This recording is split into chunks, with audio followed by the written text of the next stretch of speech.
Hi everyone, welcome back to the Bong academy YouTube channel. আমি তোমাদের সৌমেন দা। তো বন্ধুরা, আমাদের পশ্চিমবঙ্গের মাননীয় মুখ্যমন্ত্রী মমতা বন্দ্যোপাধ্যায় তিনি ওবিসি কেস নিয়ে মুখ খুলেছেন। তিনি কি বলেছেন না বলেছেন সমস্তটা আজকের এই ভিডিওতে তোমাদেরকে দেখাবো।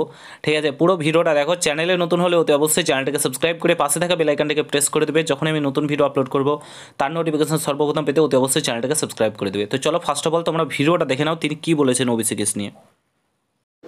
দারিদ্র্য দূরীকরণের ক্ষেত্রে আমরা দৃষ্টান্তমূলক কাজ করতে পেরেছি। 2021 সাল পর্যন্ত 92 লক্ষ মানুষকে দারিদ্র্য সীমার উপরে তুলে আনা হয়েছে। এখন সেই সংখ্যাটি বেড়ে 1,72,00,000 হয়েছে। আপনারা কেউ কেউ সাঁওতালি টিচারদের জন্য বলেছেন বিরোধী দল।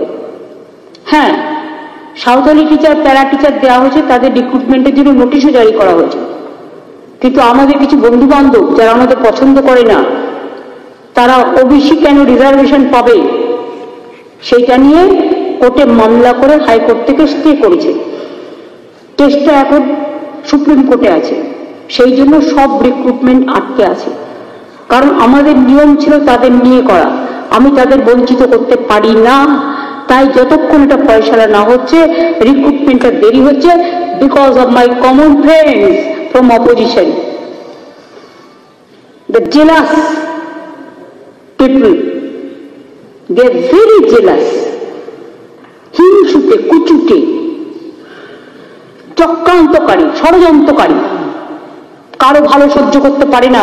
এতে যে লক্ষ লক্ষ ছেলে মেয়ে বাংলার চাকরি হতো, সেটাকে তোমরা আটকে দিলে। লজ্জা করে না? কাউকে চাকরি দেওয়ার ক্ষমতা নেই, বন্ধ করে দেওয়ার ব্যবস্থা।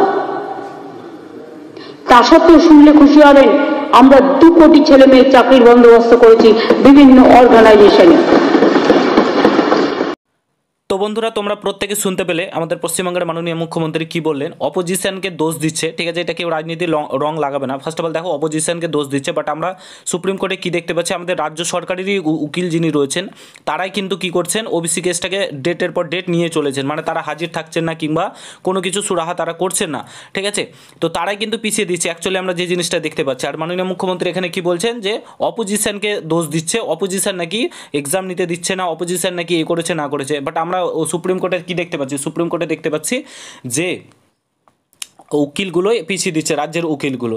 তো এখানে দোষটা কার তোমরা সম্পূর্ণ বুঝতে পারছো কীরকম রাজনীতি নিয়ে খেলা হচ্ছে, এবং তার ভুক্তভোগী কিন্তু স্টুডেন্টরাই হচ্ছে, ঠিক আছে, তার ভুক্তভোগী স্টুডেন্টরাই হচ্ছে, এবং আমাদের প্রত্যেককেই কিন্তু এর মানে ভুক্তভোগী হতে হচ্ছে, এবং এক্সাম হচ্ছে না, কোনো রিকমেন্ড হচ্ছে না, বাবা মায়ের স্বপ্ন কেউ পূরণ করতে পারছে না, ঠিক আছে। তো বলার কিছু নেই, এই হচ্ছে আমাদের রাজ্যের ঘটনা, খুব দুঃখজনক ব্যাপার। আর এটা ঘটবেই, ঠিক আছে, এটা ঘটবেই, বলার কিছু নেই।